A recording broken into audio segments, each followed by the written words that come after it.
वाल्मिक कराड आणि मुंडेंवरून आता आक्रमक पवित्रा नेत्यांचा पाहायला मिळतोय। पाहूयात त्याच संदर्भातल्या टॉप 9 बातम्या।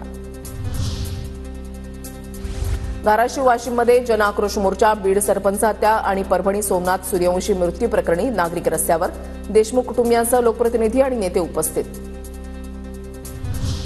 धनंजय मुंडेंना मंत्रिपदावरून दूर करा, आकाचा आकाही आता बिनभाड्याच्या खोलीमध्ये जायला हवा।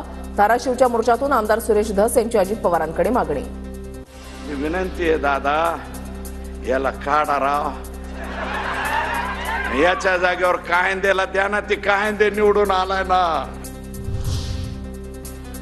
पोलीस हत्या प्रकरणाच्या तपासाची माहिती का देत नाहीयेत? संतोष देशमुखांची मुलगी वैभवी देशमुखचा सवाल, तपास कोणत्या दिशेने सुरू याची माहिती कुटुंबियांना देण्याची मागणी।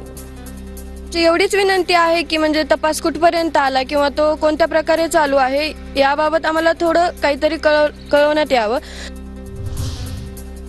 गृह विभागानं निर्णय घेतलेला आहे, आरोपींवर कारवाई करणार। बीड हत्या प्रकरणी मंत्री पंकजा मुंडेंची प्रतिक्रिया, तर सुरेश धस यांच्यामुळेच बीड बदनाम झालाय, पंकजा मुंडेंचा आरोप।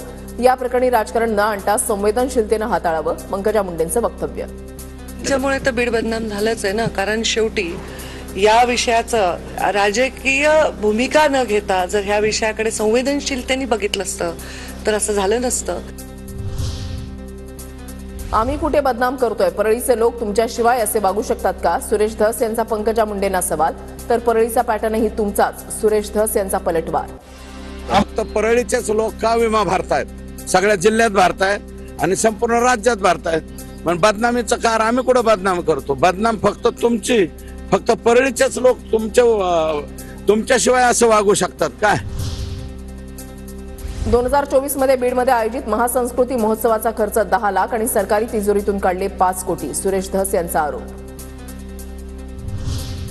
मुन्नी समोर येण्याची मी फार आस्थेनं वाट पाहतोय, मुन्नी घाबरणारी नाही पण समोरही येत नाही, हे दुर्दैव। धसांचा राष्ट्रवादीमधल्या कोणत्या नेत्यावर निशाणा? प्रश्न अद्याप अनुत्तरित। मुन्नी आल्याशिवाय सुन्नी करणार नाही असं मी म्हणलेलं आहे। मुन्नीला येऊ द्या। मुन्नी घाबरली नाही, मुन्नी घाबरली नाही, ती घाबरत नाही मुन्नी, फक्त समोर आली नाही, हे दुर्दैव आहे। हाके साहेब पाया पडतो, कुणाचंही उचल घेऊन बोलू नका, सुरेश धसांची टीका, तर आमच्या मतांवर जिंकला धस, तुम्हीच आमची उचल फेडा, लक्ष्मण हाकेंचं प्रत्युत्तर। यांची मतं तुम्ही घेतली, तुम्ही आष्टी पाठवता शिरूरमध्ये आमच्याच मतावर निवडून आला, पण त्यांचीच बिंदू निमावली तुम्ही काढताय, त्यामुळे गद्दारी कोण करताय? आमची उचल तुम्ही फेडायची आहे, सुरेश धस। वाल्मिक कराड नंतर आता मुलगा सुशील कराडही अडचणीत येणार। सुशीलला मॅनेजरच्या घरामध्ये घुसून पिस्तुलाच्या धाकानं लूट केल्याचा आरोप, पोलीस आयुक्त दखल घेत नसल्याचं सांगत मॅनेजरच्या पत्नीची सोलापूर न्यायालयामध्ये खासगी फिर्याद।